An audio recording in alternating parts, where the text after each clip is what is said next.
అందరికీ praise lord. మన channel Jesus love for ever Srinu మహా. మన ఛానల్ సబ్స్క్రైబ్ చేసుకోండి, కామెంట్ చేయండి. యేసుక్రీస్తు బోధించిన ఒక ముఖ్యమైన భాగం, వాటిని గురించి వివరంగా చెప్తాను. మొదటి ధన్యత, ఆత్మ విషయమే దీనులైన వారు ధన్యులు, పరలోక రాజ్యము వారిది. దీని అర్థం ఏమిటంటే, ఎవరైతే తమను తాము తగ్గించుకొని దేవునిపై ఆధారపడతారో వారు ఆశీర్వదించబడతారు.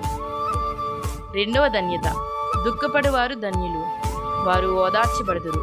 కష్టాల్లో ఉన్నవారు దేవునిలో ఓదార్పు పొందుతారు.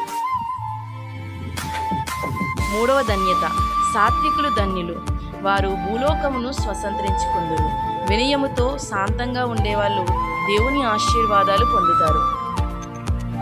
నాలుగవ ధన్యత, నీతి కొరకు ఆకలి దప్పులు గలవారు ధన్యులు, వారు సంతృప్తి పరచబడతారు. దేవుని నీతి కోరుకునే వాళ్ళు దేవుని ద్వారా తృప్తి పొందుతారు. ఐదవ ధన్యత, కనికరము గలవారు ధన్యులు, వారు కనికరం పొందుతారు. ఇతరులపై దయ చూపించేవారు దేవుని దయను పొందుతారు. ఆరవ ధన్యత, హృదయ శుద్ధి గలవారు ధన్యులు, వారు దేవుణ్ణి చూచెదరు. స్వచ్ఛమైన హృదయం కలిగిన వారు దేవునితో సంబంధం కలిగి ఉంటారు. ఏడవ ధన్యత, సమాధానపరచువారు ధన్యులు, వారు దేవుని కుమారులు అనబడుదురు. శాంతిని నెలకొల్పేవారు దేవుని దృష్టిలో ప్రత్యేకమైన స్థానం పొందుతారు.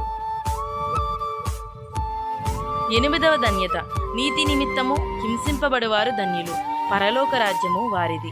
దేవుని నీతి కోసం కష్టాలు అనుభవించేవారు గొప్ప బహుమానం పొందుతారు. ఈ ధన్యతలు మన జీవితాలకు ఎంతో విలువైనవి.